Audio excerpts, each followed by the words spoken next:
Tobacco and Related Products Regulations 2016 by Count Ridley. I would first like to apologise for springing this debate on my noble friend the Minister in particular at such short notice right at the end of a session. But he will appreciate why this is an urgent matter. In 10 days' time, the EU Tobacco Products Directive may become law through a negative statutory instrument recently laid before this House. I'd like to emphasise right at the start that I have no problem with most of the directive. It's just the part relating to e-cigarettes and vaping, parts 6 and 7 essentially, and my motion is a little bit vague on that. The original draft was a little more specific. As noble lords will know, it's long been my view that this directive scores an own goal by bringing in measures that would discourage the take-up of vaping and thereby drive people back to cigarettes or to prevent them quitting. But it's not just me that takes this view. Increasingly, it is the view of Public Health England and of the Royal College of Physicians, whose recent report on this topic is, I think, a game-changer in this debate. So I'm here at the 11th hour to help my noble friend prevent a historic mistake being made, or at least to raise the issue. In passing, let me note that I have nothing to declare. I own no shares and take no income from anything relating to vaping or smoking. The horrific death toll from smoking, 100,000 of our citizens die every year, has touched many of the lives in this room, I suspect. It's the biggest cause of preventable death on a scale that is hard to comprehend. It's a Hillsborough every 8 hours. It's a scourge that deserves the very best of technical ingenuity and policy-making skills to solve. Vaping offers, as the Royal College of Physicians said, a great opportunity to apply to smoking the principle of harm reduction, an idea that was pioneered in this country. When people behave in harmful ways, how do you stop them? You can punish them in the hope of deterrence, as we do with murder and fraud. You can hector them, as we do with alcohol and sugar. Or you can try to offer safer alternatives, which is how we tackled HIV infection and heroin addiction in this country in particular, and is how we should, I believe, now deal with tobacco. In the case of addictions, where people find it genuinely very hard to resist temptation, harm reduction surely makes sense. Britain is probably the world's leading vaping nation. Virtually all of South America has banned the practice entirely at the behest of the tobacco industry. In America, it's largely demonised, and quite a lot of people don't know what it is. Almost all of the 2.6 million vapers in Britain are smokers or ex-smokers, and the quit rate for those trying vaping is faster, greater than for nicotine replacement therapies or cold turkey cessation. This is, in other words, a public health revolution, and it's costing the taxpayer nothing. By saving smokers a fortune, rewarding entrepreneurs and averting ill health, it's boosting the economy. But we have before us a piece of legislation that strangles that breakthrough in red tape. It's the product of big company lobbying and backroom deals in Brussels. It is legislation which last month the Department of Health admitted in its impact assessment risks increasing, not reducing, the amount of smoking. And I hope in his remarks today the Minister will be fully candid and accept that this part of this directive is a mess which does not deserve defending but does need ameliorating. I've alerted him already to 3 specific matters that I'm seeking clarity on. First, given that the Royal College of Physicians last month told the government that it should promote vaping to smokers, quotes, as widely as possible, unquotes, what new emphatic and unambiguous statement will the Minister make in support of vaping? Second, given that the Department estimates that the Tobacco Product Directive rules will ban 90% of advertising that would have helped to promote this switching, what budget has the Department specifically set aside for a public information campaign to encourage smokers to move to vaping, as the Royal College and Public Health England both want? And third, given that the regulatory burden that the Department is about to place on the industry is so extreme that his officials estimate, at least this is the only estimate in their impact assessment, that the number of notifiable products will be reduced by 96% from 25,000 to possibly as low as 1,000, what expenditure will the Department make to specifically reduce the cost of the onerous testing regime on the industry? I would ask the Minister to avoid repeating the erroneous suggestion his officials have been making that any of the £13 billion of public health benefits that his department surmises will come from the Tobacco Products Directive would be the result of Article 20, or at least Section 6 and 7 of these regulations. In its impact assessment, table on page 45, the Department has not been able to quantify a single benefit from vaping regulation. A little bit of context, my lords. At the beginning of this decade, attempts to reduce smoking were stalling. We taxed the habit to the point where the main beneficiaries were black market traders. We barred smoking from every public building. Nicotine patches were proving unpopular with smokers. Then along comes a technological breakthrough, thanks to a man who I've met named Hon Lick, working in central China, something that gives a nicotine hit in the same fashion as smoking, but is far, far safer and cleaner. It's a fantastic piece of luck, or rather ingenuity. As the Prime Minister told the other place in December, vaping has now helped more than 1 million people in this country to stop smoking altogether. How safe is vaping? We know that concentrations of harmful and potentially harmful constituents, such as carbonyl compounds, tobacco-specific nitrosamines, polycyclic aromatic hydrocarbons, and other constituents, are in the order of 1,500 times higher in cigarette smoke than in vapour. A well-controlled trial has recently been carried out by Grant O'Connell and colleagues working for the vaping manufacturer Fontem Ventures. They asked 15 smokers to give up altogether for 5 days, another 15 to vape only for 5 days, and another 15 to mix vaping and smoking for 5 days.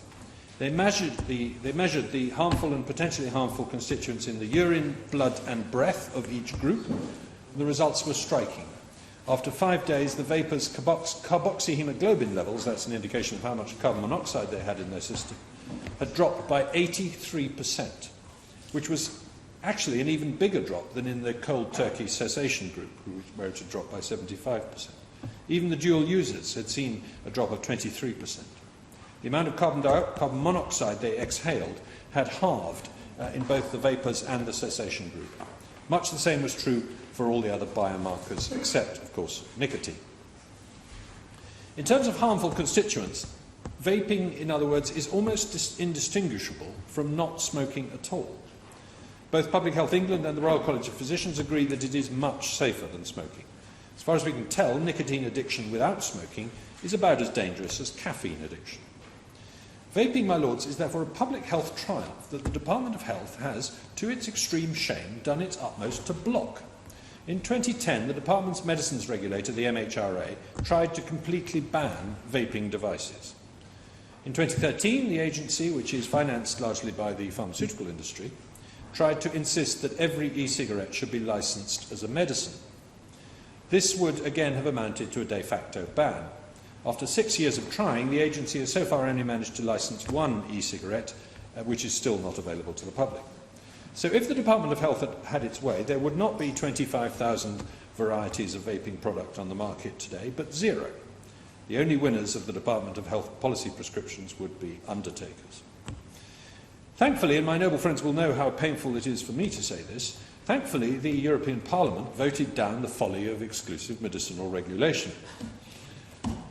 But it did not vote down the rest of Article 20 of the Tobacco Products Directive, which in that wonderfully undemocratic way is now to be enforced upon us. The truth is that these regulations were scripted in Brussels by pharmaceutical companies desperately trying to protect the sales of their widely unloved nicotine replacement therapies. What we have before the House is still a piece of legislation that is not fit for purpose. When even the Department of Health says that it risks increasing smoking, then we know that we're facing a moral responsibility as legislators to review this in great detail. It most certainly should not be just nodded through. It is no defence to say that some regulation is required. No sensible person would argue against us knowing what is going into e-liquids and what comes out in vapour.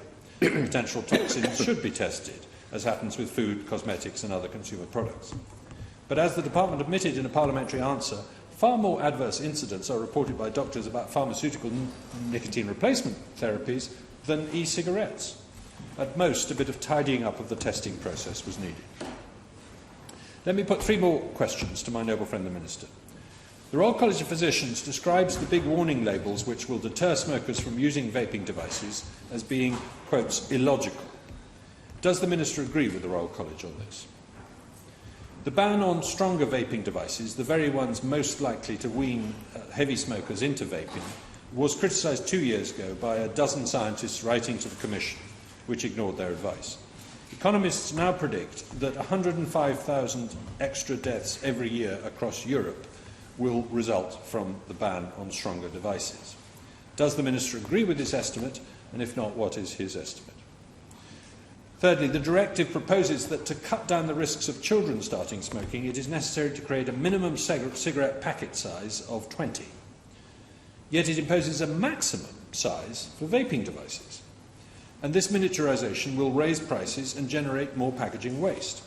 Where is the logic in making the most successful substitute to tobacco more difficult to use? My Lords, the Minister has a choice. He could blame Brussels and say this is now a good reason to quit the EU in order to help people quit smoking. An awful lot of the country's vapers, who are natural libertarians, are beginning to take that view. And to dream of the day after Brexit when Britain abolishes the Tobacco Products Directive and goes back to pioneering the virtual elimination of smoking and its replacement by something much less harmful. Or, if the Minister does not wish to turn this into a referendum issue, he can have a very quick rethink and try to alter the implementation of the directives. My Lords, we have a statutory instrument before us, about a third of which is devoted to stifling and exciting innovation that is saving lives. Agreed to. My Lords, I'd like to thank my noble friend vap'Actus for raising this issue today, and like my noble friend, I intend to concentrate solely upon e-cigarettes and vaping. I have no views whatsoever on the rest of the directive. I must, unlike my noble friend, declare a fairly major interest in this subject, in that I smoked 20 cigarettes a day, a packet a day, for the best part of 50 years.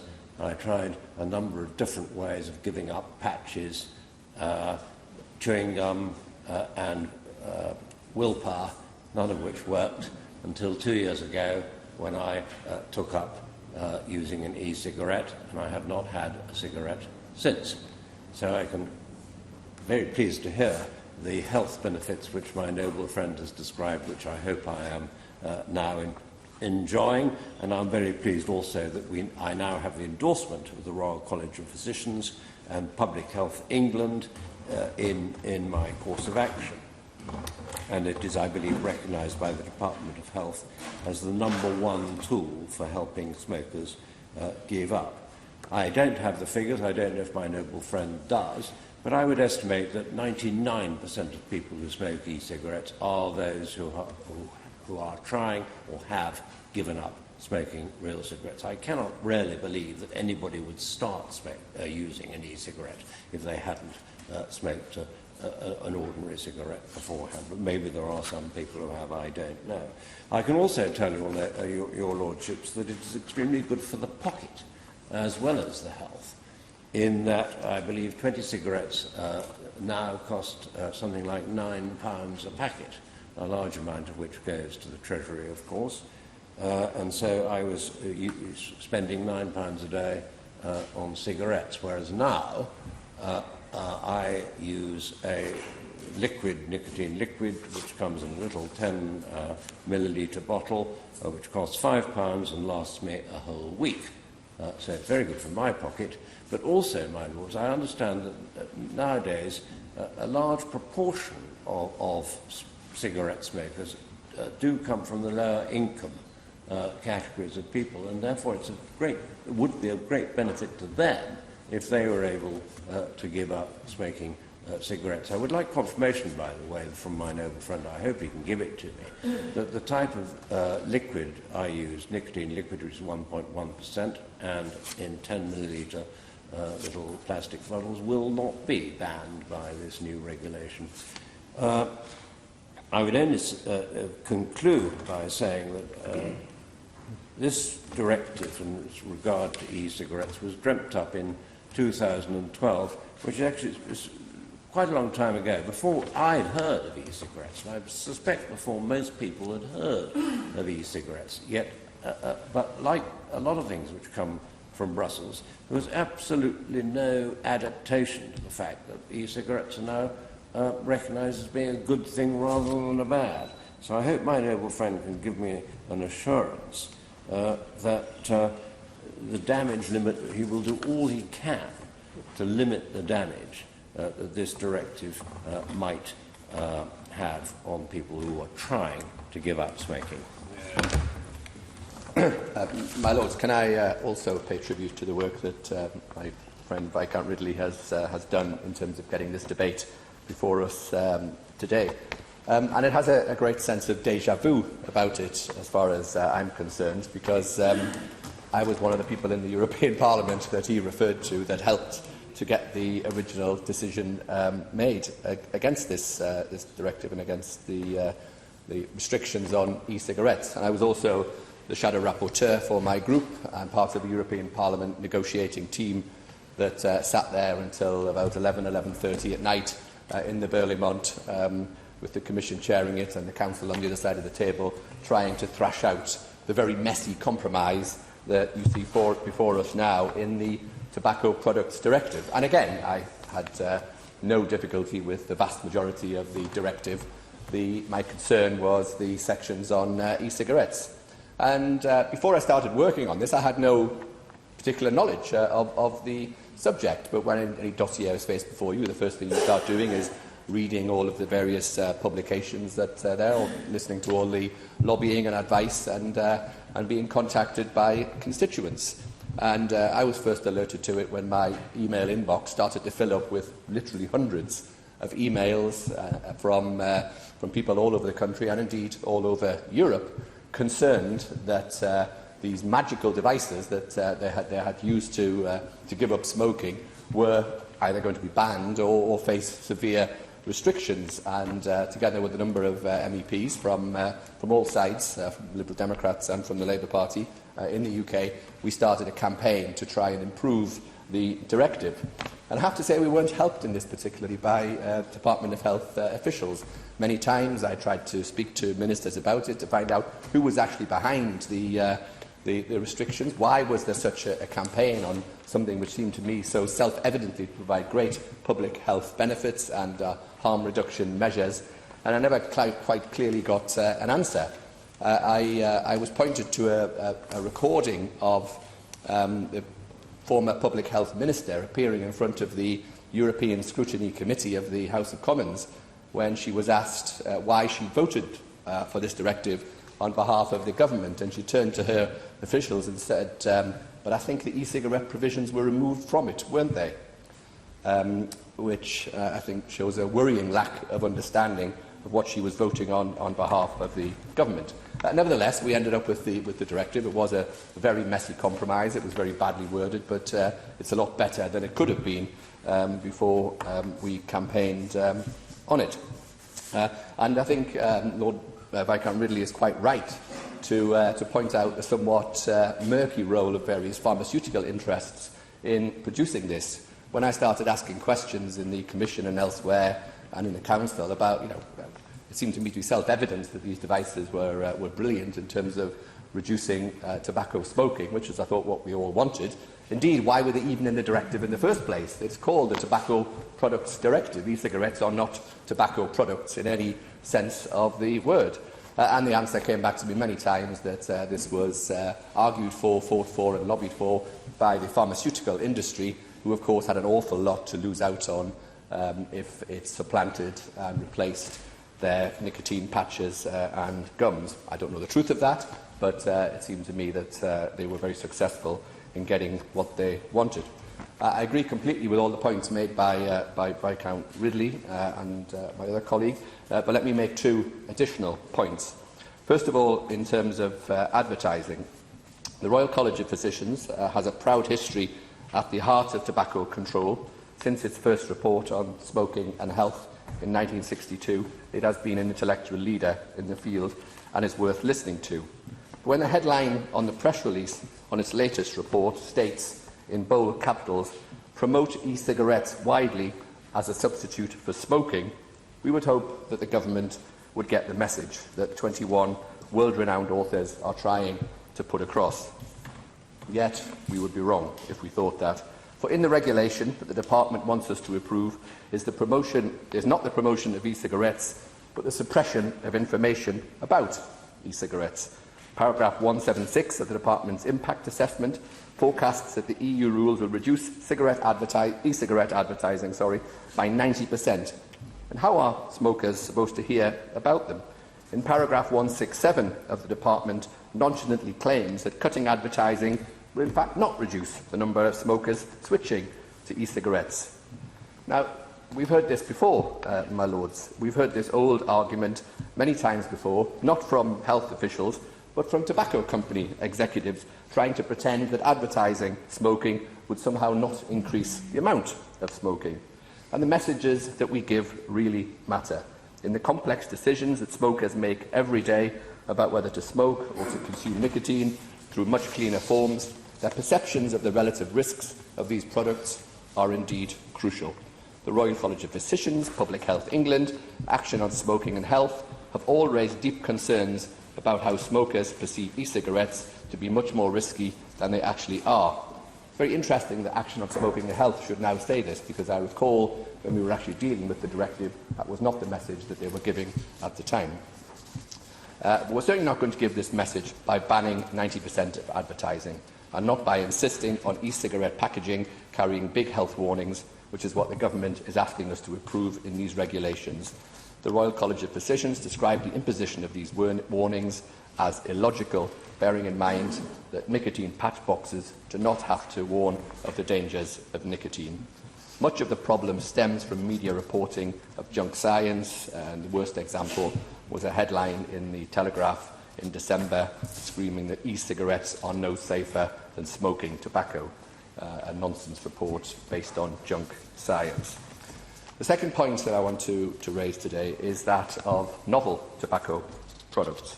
There has been a number of new products being introduced in this category, particularly products called heat not burn.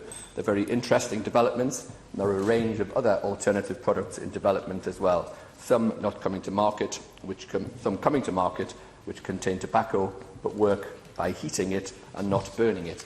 And the absence of combustion here is the key, because of course we all know, as Viscount Ridley has said, that the harm from smoking is caused primarily through the toxins produced by the burning of that tobacco. In 1976, Professor Michael Russell wrote that people smoke for the nicotine, but they die from the tar, which the recent Royal College of Physicians again reflected in the title of their recent study on e-cigarettes, Nicotine Without Smoke. With such technology developments and a new regulatory basis, with the introduction of the TPD, are the government looking at opportunities from the range of products in addition to e-cigarettes as part of a harm reduction agenda in the new tobacco control plan?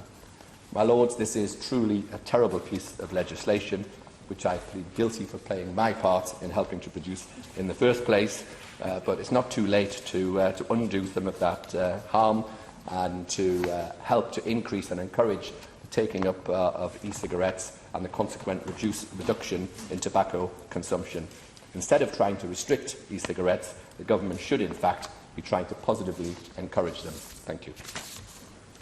This regulation or directive directly affects me, my health, and indeed my well-being. I started smoking before I was a teenager, building up to about 50 cigarettes a day. I've tried every trick in the book to kick the habit, but nothing seemed to work. I knew it would kill me, that I would be gathered by the grim reaper before my time, but I just couldn't stop. I couldn't kick the habit. Then 2 summers ago, I was in a taxi in a traffic jam, and I was chatting to the driver, and at one point said, "I do wish we could hurry up, because I'm dying for a fag." He turned round with an e-cigarette in his hand and said, "Have you tried one of these?" And I said, "No, what is it?" And he explained that he had tried them and he hadn't had smoked a cigarette since. He kindly wrote down the details for me to Google, but he did insist that if I did try these e-cigarettes, I must try the strongest strength I could get, because if I didn't, I wouldn't get the necessary nicotine hit, and I'd be back on fags in no time at all. I took his advice, using the strongest nicotine, 2.4%, and I haven't looked back. I haven't even had one puff of tobacco since 2 summers ago, rather like my noble friend Lord Brabazon. So, my lords, they do work, and they do help people to stop smoking. My lords, as we've been told, there are 2.6 million people vaping in the UK. 40%, like me, are ex-smokers, and 59% are dual users. They both vape and smoke. And I think your lordships will agree that a single vape is better than a single drag on a fag. Interestingly, only 0.2% of under 18-year-old non-smokers have tried vaping, although continued use is negligible. Research conducted by Cancer Research UK found that smokers who vape are 60% more likely to quit than those that use willpower or over-the-counter nicotine products. My lords, these statistics demonstrate that vaping is used almost entirely, 99%, by current and ex-smokers. 61% of them say the sole reason for vaping is to stop using traditional tobacco products. So why have we got this directive, these regulations? Our masters in Brussels believe that vaping could provide a gateway to smoking, that these tough new laws are necessary to protect non-smokers, particularly children, from using e-cigarettes. But, my lords, as I've tried to explain, there is no evidence for this. 99% of those vaping are current or ex-smokers like me. And as for children, as I said earlier, only 0.2% of under 18-year-old non-smokers have tried vaping. So, my lords, there is no evidence that vaping is a gateway to tobacco, and no evidence that vaping products influence children. And vaping is estimated to be 95% safer than smoking. You would think Brussels would want to encourage vaping. So where do Brussels get their evidence that vaping is harmful? I just don't know. Or have Brussels been got at by the tobacco lobbyists who have seen their sales of traditional tobacco fall, or indeed the pharmaceutical industry, as the noble lords, Lord Callan and Ridley have already suggested?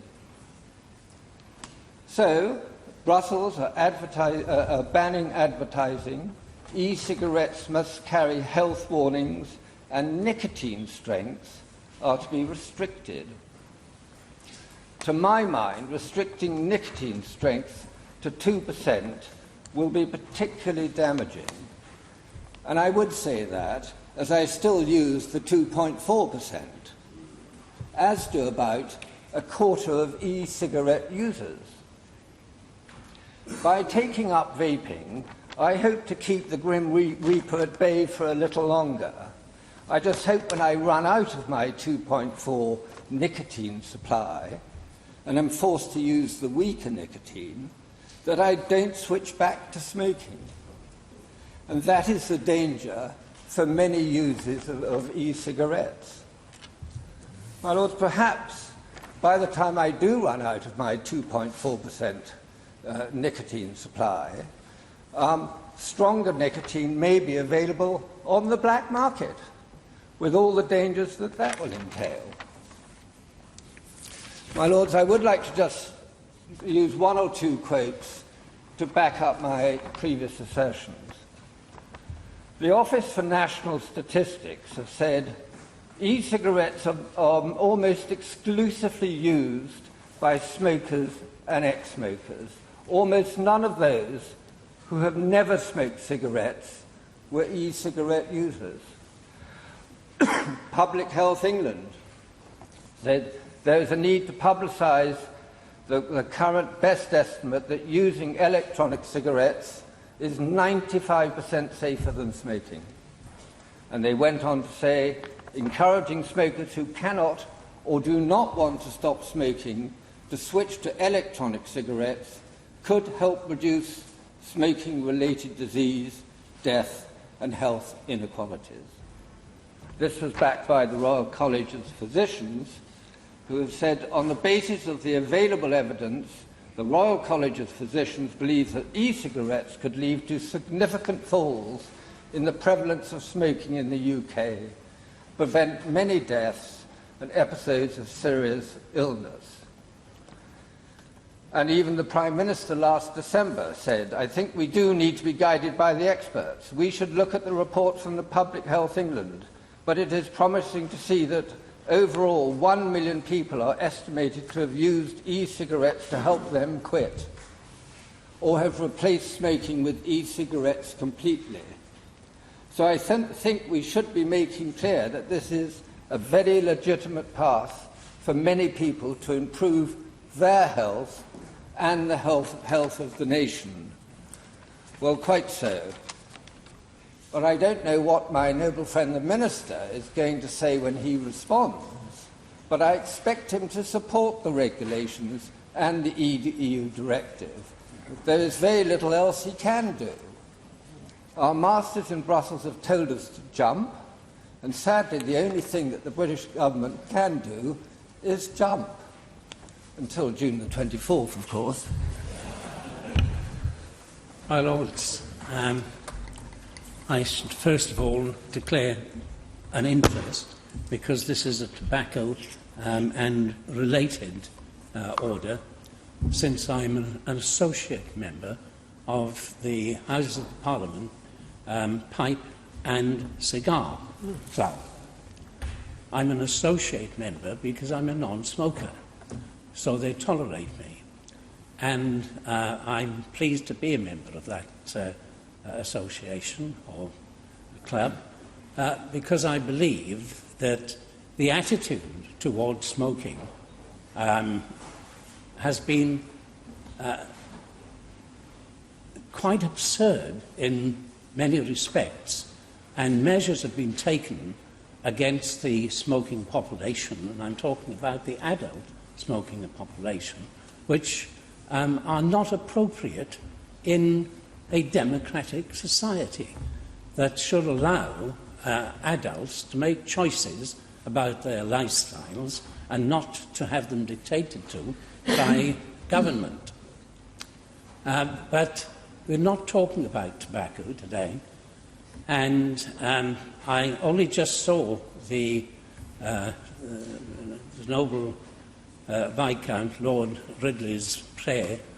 Is it a prayer? Perhaps it isn't, but the fact that he has instituted a debate today, and I think he and other noble speakers have really put the case. I think, as far as I'm concerned, there's probably nothing else to say, except to give them support in resisting the government's and, of course, the EU's decisions to restrict a product which is going to assist others from embarking or giving up tobacco smoking. That is almost impossible to believe, that a government which has been so anti-smoking has itself brought in so many anti-smoking measures over the years, and I think I've been involved in them for at least 25 years, should now, when we're on the brink of getting people or assisting people to give up tobacco smoking, they put these very stringent restrictions upon them. Why on earth are they banning the advertising of them? Why on earth are they doing that? If it is to be a health benefit to people who smoke, and the government think ought to give up smoking. That seems to me to be an absolutely absurd position. I'd like to ask whether there have been consultations with the producers of these, they're called e-cigarettes. I think perhaps that was a mistake, because they're not cigarettes.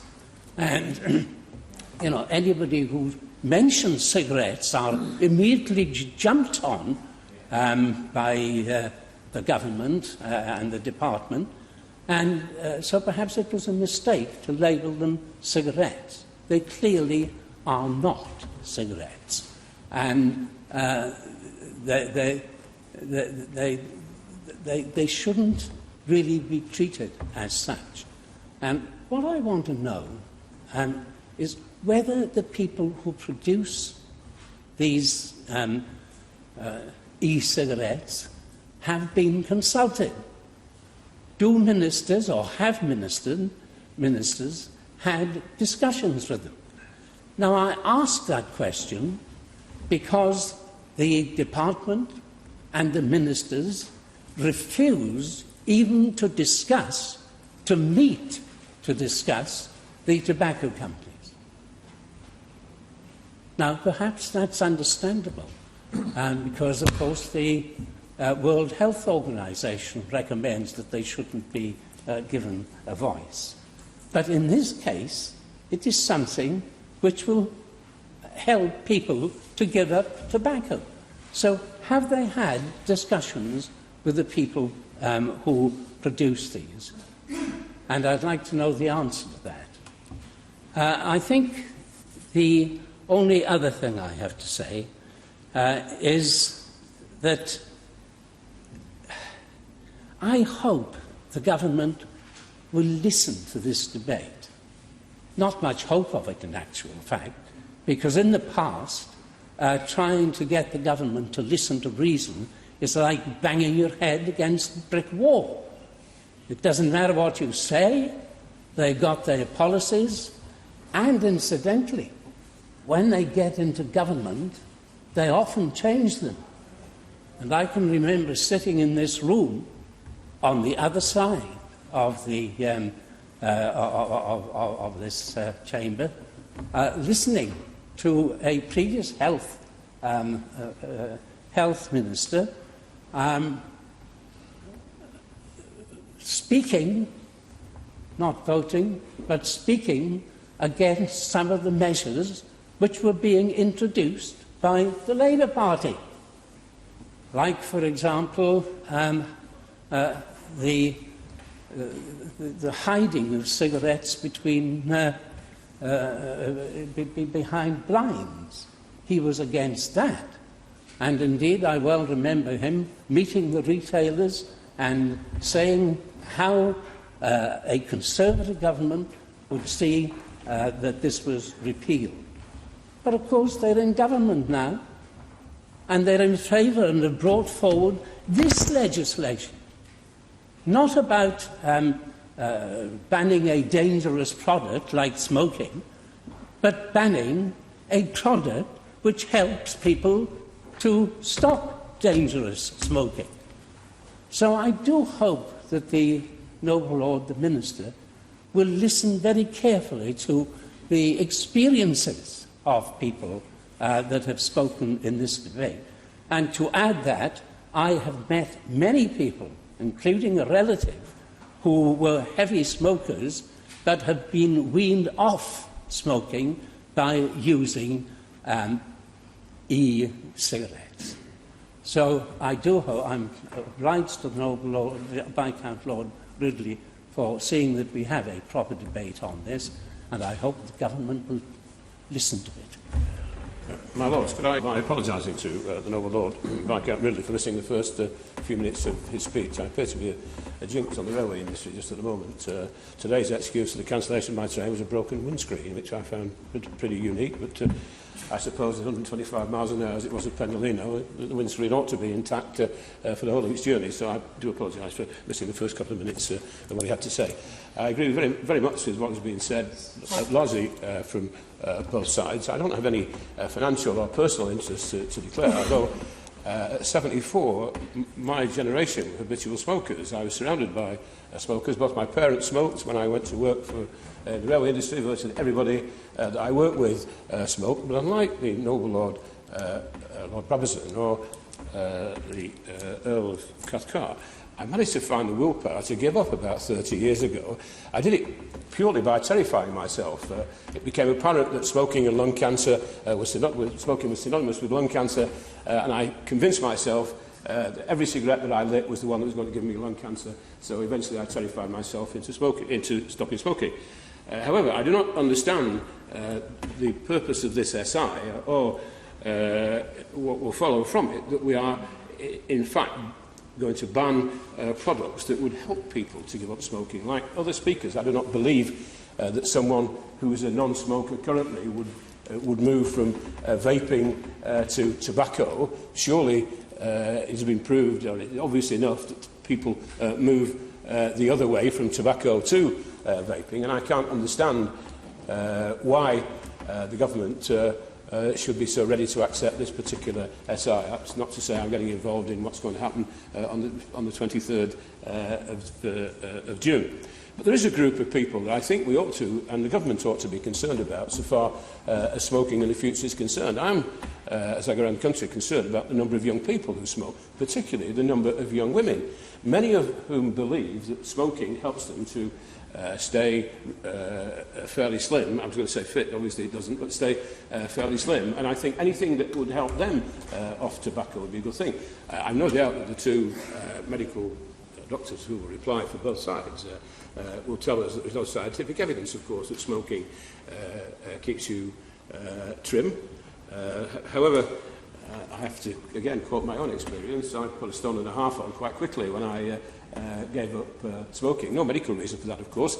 It is the fact that smokers are anxious to put down their knives and forks and head for the door to have a cigarette immediately after the main course. And once I gave up smoking, I stayed for the ice cream and the puddings and all the rest of it. So I want to know from both the medical profession from both sides of the chamber which will kill me first, smoking or my spare tyre, because they've warned me understandably about both. Mention has been made, my lords, by the noble Lord Callaghan of the reduced risk tobacco products that I understand that the industry are looking at the present time, the heat not burn products. I understand the Chancellor did mention these products in his recent budget. I'd be interested to know from the Government Minister what the Government's intentions are. I fear that if the Treasury act in their usual way under any government, it would be another excuse to tax something as heavily as possible. But I think if we are serious about weaning, and we are serious about weaning people away from the demon that is tobacco, then to ban alternative products which are proven to be less dangerous is far from a sensible way forward. And I'd be interested to hear from both front benches as to why they apparently are supporting this particular SI. My Lords, I just want to say a couple of words on this. First of all, I don't really have an interest to declare. I have a wife who's a very heavily into chain smoking, but I don't smoke, and I let her go on smoking because it keeps her slightly calmer and livable with. And I think it's probably better than her going on to Valium to try and calm her down. I'm a chocoholic, which is a different problem altogether. The reason I'm standing up is because I do think we should separate out in our minds the difference between the harm done from the burning of substances which we inhale and whether there is harm or not in a particular drug that's within it, which is nicotine. And if you separate those two out as two different issues, you realise that this is not the right directive, because this is about tobacco, at the end of the day, is a herbaceous substance which we dry and burn. And that's what it's meant to be about. It's not about whether or not nicotine is a beneficial drug. And I don't know much about it as a doctor, so I'm not a doctor.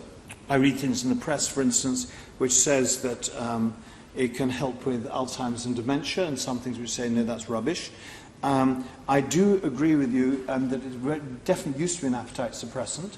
And one of the things I predicted when they cracked down on tobacco is we'd have an obesity crisis. It's one of the few things I've been right about. It happened very quickly. And if we want to prevent all the stomach and overweight problems, you could recommend smoking, perhaps. But still, it's a matter of which way you're going to go. The calming effect is well known for people who are quite nervous and tense. And again, I think that's the nicotine rather than the burning part of it. And the other thing is, I remember we now have signs over the motorways which says, tiredness kills, take a break. In the old days, you had a cigarette when you were feeling tired driving. I know you should take a break, but sometimes 30 miles to the next place you can stop, sometimes you're against a deadline, and it was perfectly accepted the way of keeping yourself awake was with a nicotine hit. And so maybe vaping would do that. But I do think we should not be confusing the two things, and that's the point that I really wanted to make. I think that the noble Lord Stoddard Swindon's point, it was very apt to, which is about not what's in a name. They should never have called them e-cigarettes, because they are not cigarettes. And I think that's a very good point. And that goes back to Noble Viscount Lord Ridley's point about, you've got to separate out the two issues. And I think that's where he's absolutely right. Two things just to finish up with. One is, this is a directive that we're trying to implement into UK law. It's not a regulation, which means it's directly applicable in the UK. The purpose of the directive is slightly, you should be able to modify it in light of the local circumstances while still trying to comply with the spirits of things. I haven't read the directive thoroughly, or I haven't read it at all, to know whether there should be some room for manoeuvre. And if we feel it's better for the UK population to write it into our local laws in a different way, I would hope that that amount of latitude exists within the directive to allow us to do it, and within the EU to do it. And the final thing, of course, is the conspiracy theory, which is wonderful, which is, of course, the Treasury gets huge amounts of tax from the smokers and don't from the vapers. So maybe the Treasury really doesn't want to see vaping take off. It would rather see us smoking. And the government has a vested interest, and maybe should declare that every time it tries to promote the directive. It has a vested interest in making sure this directive goes through unchanged and prevents vaping. It's been a great debate, and I'm very grateful to the noble Lord Viscount Ridley for once again bringing our attention to this matter. It's a pity that we're in Grand Committee and not in the Chamber, but I can understand the reason for that. My Lords, I should declare my presidency of the Royal Society of Public Health, which has, of course, produced documentary evidence on electronic cigarettes. It's tempting to debate Europe, and I'm looking forward to the noble Lord Prior's view on Europe, as clearly it seems to be part of our debate, and looks like we've got quite a long time to wait this evening. I am in favour of remaining in the EU, but I would just remark that this directive doesn't seem to show much evidence the Prime Minister claimed to have negotiated a new concordat and relationship with the EU. And, my Lords, on the argument that if we were outside the EU, we wouldn't be doing this, I'm very doubtful, because, my Lords, the fact is, and I speak as President of the RSPH, there are some elements in the public health world who were prejudiced from the start against e-cigarettes. That clearly influenced the Department of Health, and the reason why it's taken such a really rather mealy-mouthed approach to e-cigarettes. And, my Lords, it's simply not based on evidence at all. And it's interesting that if you look at some of the papers produced by public health bodies, there are some Weasley words around this issue about we still don't know and we need to be very, very careful. My Lords, I'm afraid these are Weasley words, and they're really trying to find a legitimisation for the initial reaction, which was very negative, and which I'm afraid has laid the foundations for where we are today. Because, my Lords, this is bonkers. I mean, it is simply madness. Here we have a product which clearly is a benefit to smokers. There is absolutely no evidence whatsoever that they will be used by non-smokers, which is where all this nonsense has come from. There's no evidence whatsoever. I mean, why would a non-smoker take up these e-cigarettes? It is absolutely bonkers. And the problem that we've got, and why, I mean, the Noble Lord Stoddart and I have debated for many years tobacco issues, and he will know that I've been strongly in favour of very, very strong legislation. I moved the amendment to ban the smoking of tobacco in cars with children only a year or two ago. So, my lords, I'm not at all worried about being very, very tough in relation to smoking, but e-cigarettes are completely different. I don't understand why they're part of the directive at all. I just don't understand why they are classified in the same way. My lords, the evidence is abundantly clear that they are almost wholly beneficial. And my concern, my lords, is that it's also clear that the public are at the moment confused. I mean, my RSPH research revealed 90% of the public still regard nicotine itself as harmful. The Public Health England, going back to September 2015, say in their report, it was a joint statement they issued on behalf of themselves and other UK health organisations, and yet millions of smokers have the impression that e-cigarettes are at least as harmful as tobacco. So, my lords, it seems to me that one of the real adverse consequences of this is that as it becomes known that there are going to be these major restrictions on the promotion of e-cigarettes in the future, that all that will do is emphasise the belief that actually they are harmful. And I don't know what I mean, I've seen the RIA, but I couldn't see there any analysis in relation to the impact that that could have on reducing uptake of e-cigarettes amongst smokers.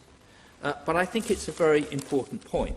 So, my lords, I just wanted to ask 3 points to the Noble Lord the Minister. First of all, Viscount Ridley asked him about what was going to happen in terms of investment in smoking cessation services.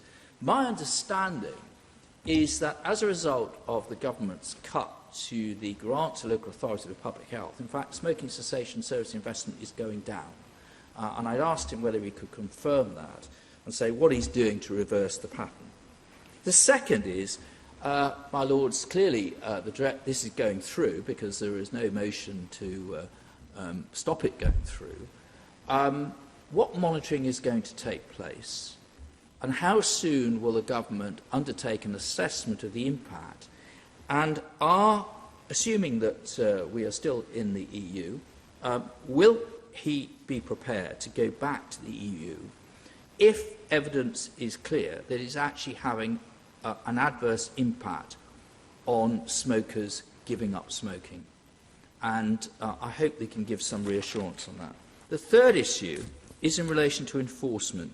I mean, paragraph 53 of the statutory instrument makes it clear it's the duty of each Weights and Measures Authority in Great Britain and each district council in Northern Ireland to enforce these regulations within this area.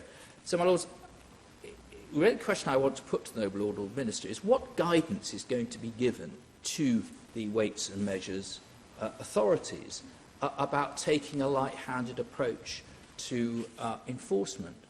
Because, my lords, I really do think it's quite clear that these are not supported, these provisions are not supported. It's pretty obvious that the government itself doesn't support them because of the amelioration that they've attempted to do in terms of transposing the directive. But I think, my lords, at the very least, one could expect a message to be given to Weights and Measures authorities that actually that they do expect enforcement to be proportionate, minimalist, and certainly light touch.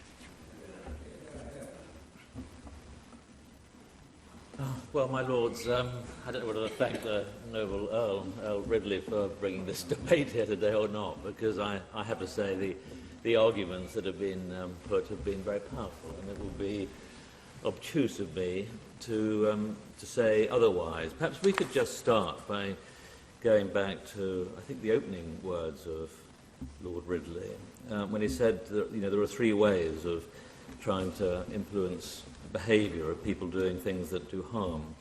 You can punish them, You can hector them, or you could try to offer safe alternatives. And in the article he wrote in the Times some time ago, he used an example of methadone as being something that is not desirable in itself, but is used as a means of treating people who have got heroin addiction. I think in the case of tobacco, we've tried all three things. We have penalised people through taxation. We have hectored them incessantly for years. And thirdly, we are now looking, well, we've tried nicotine replacement therapies, but in a way vaping is a way of trying to encourage people to use something which is less harmful than smoking. Considerably less harmful, I should say, but we've used all three ways of doing it, and I think actually most people would agree that in England the success we've had in reducing the consumption of tobacco has been hugely successful. So I think I can unequivocally say, because the noble lord did ask for a statement, I think, of what the government's view was on vaping. We are unequivocally in favour of vaping for people who smoke cigarettes as a means of coming off cigarettes. There's absolutely no question about that. And I think the report produced both by PHE and but most recently, actually more powerfully, very powerfully, by the Royal College of Physicians, entirely endorses that view. I mean, Jane Dacre, the RCP, the president of the Royal College of Physicians, said, with careful management and proportionate regulation, harm reduction provides an opportunity to improve the lives of millions of people. That was her response to the RCP report. But I just picked that out because she used the word proportionate regulation in that. And I think that is what we're discussing today, really. It's not whether we're in favour of vaping or not in favour of vaping. It's whether it's what kind of regulation should be around it. And just on the European bit, just for, as the noble Lord Hunt couldn't resist throwing that in as one of his questions, I'm not sure that if we'd been left to our own devices, we might not have come out with something far worse several years ago, actually. And if the noble Lord was kind enough in his speech to mention the original views of PHE and the MHRA, actually, we may well have brought in a licensing system or indeed banned them altogether several years ago. So I'm not sure whether this is, whether one can lay this at the door of Brussels or indeed our own government. I think that we have been far too quick to resort to regulation in many areas, and certainly I'm wholly in sympathy, as a rule, of less regulation is the best place to start. So I think actually what we are discussing today is really whether or not this regulation is proportionate or not, and what damage it may do, or what the unintended consequences of this directive might be. I could just mention, while I have it to hand, that to put the noble Lord Bramazotara at rest, that the concentration that he's taking it at will not be affected. It will not have to become licensed by the MHRA. But sadly, I cannot say the same about the noble Earl Cathcart, whose course on his 2.4% is higher than the 2, which is the cut-off point for licensing. But I'll come to that in more detail in a minute, if I can. Can I just pick up a few of the fears that have been expressed about this directive and see whether I can allay the minds of noble lords today? It has been said that the directive will ban flavours in e-liquids. I think I should be clear about it. It will not ban flavours in e-liquids. What it does say is that flavours that pose a risk to human health should not be used. And I think probably we can all agree that is a sensible rule. There is an additive called diacetyl, which is, I think, used actually for making popcorn in other uses, which I think has, and there are some other flavours where there is some evidence that airways can be inflamed. I think we'd all agree that it would be sensible if we can. The noble lord is looking. Questioning at that, but there is some evidence. I think it was actually in the RCP report that some flavours can cause some damage. It has been said that the directive will ban all advertising and prevent shop owners from communicating with their customers. It does not do that. The new rules do not prevent information being provided to customers, either online or in physical retail outlets. Neither does it ban online forums and independently compiled reviews, or blogs. Some advertising will also be allowed, such as point of sale, billboards and leaflets, subject to the rules set out in existing advertising codes, to ensure that these do not appeal to people under 18 or non-users. There will therefore remain a wide range of information on products available to smokers who wish to buy these products. Now, on this point of advertising, it will reduce the amount of advertising. I mean, I take it that they won't be allowed to advertise on television. Am I right? But I see on television adverts, other adverts from the pharmaceutical companies, Nicorette and that sort of thing. So why on earth should these products be treated any differently? I think, my lords, that what the directive is trying to do, and it may not be doing it very well, but what it's trying to do is to differentiate between smokers and non-smokers, and particularly non-smokers under the age of 18. So it wants to encourage information to be given to smokers, but does not want to risk the unintended consequence of normalising vaping so that other people who don't smoke start doing so. That is the purpose behind it. Now, if we find, another question raised by the Noble Earl, Lord Ridley, was about how much money we will be spending on public information. I mean, I think if there is evidence that the impact on advertising is such that smokers are not getting the right information about switching to e-cigarettes or vaping, then I think there will be a very strong case to be made for a public information campaign to correct that. But I think we'll have to wait and see to see the impact that the directive does have on advertising.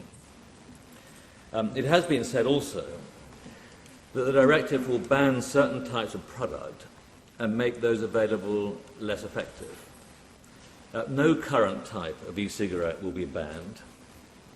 In addition, I think it's worth noting that this is a fast-growing and innovative market. I think, actually, I read somewhere that Goldman Sachs had put vaping down as one of the 8th most disruptive products being marketed in worldwide at the moment. It is a highly disruptive and innovative market. We don't know how many products there are, but it's somewhere between up as many as maybe 25,000 different products in this market. It is a new and very dynamic and innovative market. So we are persuaded, or officials are persuaded, that there will be still, after this directive comes through, there will still be many, many products on the market. Concerns have been raised about the cost of notification. These are the products that are below 2 milligrams per mil. The MHRA has announced the feed for notification will be £150 per product, has been leading work with our partners and other member states and UK industry to develop and publish pragmatic guidance on the reporting requirements to minimise the burden on business. So we'll have to wait and see, but I don't think it will be right to assume that there will be a massive diminution or a significant diminution of the number of products in the market. Lastly, concerns have been expressed about the limit of 20 milligrams per mil, which will not meet the needs of smokers who are most addicted, and they will be unable to benefit from the harm reduction potential of these products. Again, this is not the case. Higher strength products can still access the market after May 20th, but they will need a medicines licence. And indeed, the government would welcome a wider range of applications for licensed products. The Noble Lord Ridley said that there was one at the moment, which is true, and it's not being properly marketed, but the government would welcome more products in this space, so they can be made available to those like the Noble Earl Cathcart, to those who need and will benefit from them. We know the most commonly purchased products are below 20 milligrams per mil. We don't know the exact number of those above that limit, and that this strength of 20 milligrams per mil or below meets the demands of the majority of current users and balances the risk of exposure of nicotine to children with the needs of users. Last week, the European Court agreed with this assessment, ruling that the provisions set out in the Tobacco Products Directive, including those limiting strengths, were proportionate and valid. I think where we are with this directive, it will be a massive unintended consequence if, as a result of this directive, fewer people gave up smoking. It would be. Sorry. Yeah. Well, it will be. But my friend, allow me. It may well be unintended. I wouldn't know what is in the intentions of the curious people who devised this. But it is certainly an inevitable consequence. And it's the consequence that matters, not the intention.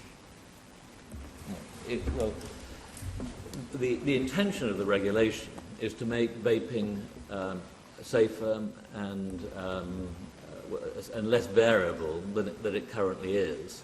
And by making it a better product, causing more people to use it. That is the intention of the directive. If it does indeed result in smokers not giving up smoking, then it will have achieved the reverse to what the government wishes to do. Because we are absolutely clear. The government's view is clear that we wish people to give up smoking. We wish them to quit altogether is our intention. But as a way of quitting, if they can give up smoking and take up vaping, that is something that we wish to do. Of course, I understand that nothing I could say today is going to satisfy noble friends and noble lords in this House. But I have done my best to put our case forward. Yeah. He's very graciously giving way, but it's interesting that he used those terms. There is this reluctance to sort of promote vaping, isn't there? Even in the words he used, it's a qualification. So the government will prefer everyone to give up smoking, but if not, then they're kind of half-hearted. It sounds like there's a half-hearted. Now, I understand why they're in that position, but the issue that I raised with him is that the evidence is the public are actually confused. And my concern is that by taking this measure, and if Weights and Measures authorities do enforce this in a heavy-handed way, it will confirm the public's view that actually there is something wrong with vaping. I mean, for goodness sake, if we could persuade all smokers to vape, it would be such a fantastic public health movement. Why have we got this hesitation? I don't understand it. I think the hesitation comes because for a number of years the evidence around vaping was not clear, and many scientists, distinguished scientists, it wasn't just the tobacco lobby, many distinguished scientists felt that it was harmful or potentially harmful. It is absolutely clear now, and I said this earlier on, that I'm unequivocal about this, that vaping is far, far more preferable to smoking. That doesn't alter the fact that quitting altogether from smoking or vaping is probably the best outcome. Both the Noble Lord Callan and I mentioned the heat not burn products. I know, strictly speaking, they're not covered by the SI, but they are covered by the legislation emanating from Brussels as a whole, as I understand it. And as the Chancellor did mention in his budget that he was looking at this alternative, what is in fact an alternative to cigarettes at the present time. I wonder if the Minister could comment perhaps on the Government's intentions in future. Well, it's on the taxation point. Yes. I'm not aware of any intentions to tax these products. But I will ask further about that question and write to the Noble Lord, but as things stand at the moment, I'm not aware of any intention to do so. Well, Hans has now twice mentioned about the Weights and Measures enforcing this in a heavy-handed or a light touch. Can the Minister just comment on which he thinks they will do? The enforcement will, can I put it this way, will be more Italian than traditionally British. Question about taxation. I wonder, I understand, of course, that the Noble, and I'm obliged to him for giving way yet again, but I understand he has no power over taxation, but he does, as a part of the department, have the opportunity to recommend to the Treasury. Would he be prepared to ask his department to recommend to the Treasury that they should not put any tax other than VAT on this particular product? Well, so I'm not responsible for public health in the Department of Health, but I will talk to my noble friend, my honourable friend Jane Ellison, who is the Minister for Public Health, and put that view very strongly to her. My Lords, I will be very brief because I know that others are waiting to start another debate. I'm most grateful to all noble Lords who have spoken in this debate: Lord Brabazon, Lord Callanan, Lord Cathcart, Lord Stoddart, Lord Snape, Lord Errol, Lord Hunt, Lord Pryor. I'd say to Lord Snape that I think he looks in extremely good shape to me. He didn't get his the advice that he was looking for on his health, but and I'm not medically qualified, but he looks fine to me. And I do.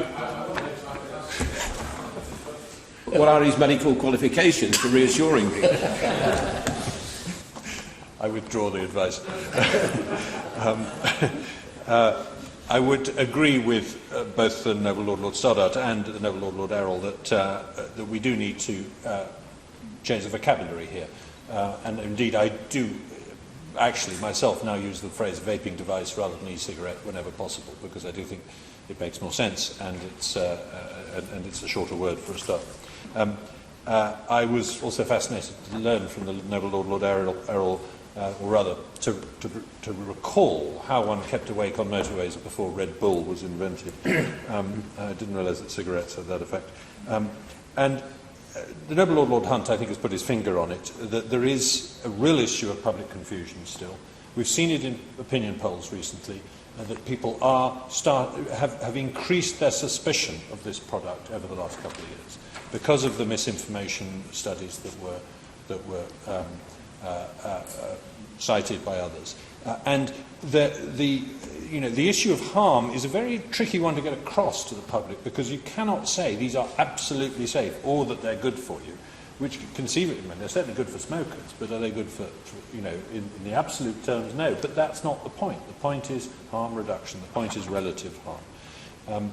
My Lords, I had wanted originally to put down a regret motion to express some stronger dissatisfaction with this directive and the way it's been moved into law, but the best chance of getting a debate before the end of the session was to take note, and I'm sure that the House therefore does want to take note. Just a couple of other very quick points. It was mentioned by my noble friend Lord Brabazon that smoking is a very regressive thing at the moment. It's done much more it bears down much more heavily in terms of cost and indeed in terms of suffering on poorer people than richer people. It's no longer an equal opportunity killer, as you could put it that way. But I am most grateful to my noble friend the Minister for a very different tone in his response to when we first debated this, maybe I think 2 years ago in this very room, not from him but from his predecessor, and for his very unequivocal statement that this is a good thing for smokers to take up vaping. And I also am very encouraged to hear him make the point, and I will press him on this as we go forward, that although this directive prevents advertising, it does not prevent a public information campaign to get the point across to smokers. And I think that with that and the promise of Italian light-style implementation, do I withdraw my, or take... Beg to move. I just beg to move, that's the phrase, thank you. Question, is this motion be agreed to? As many as are of that opinion will say content. Contrary not content.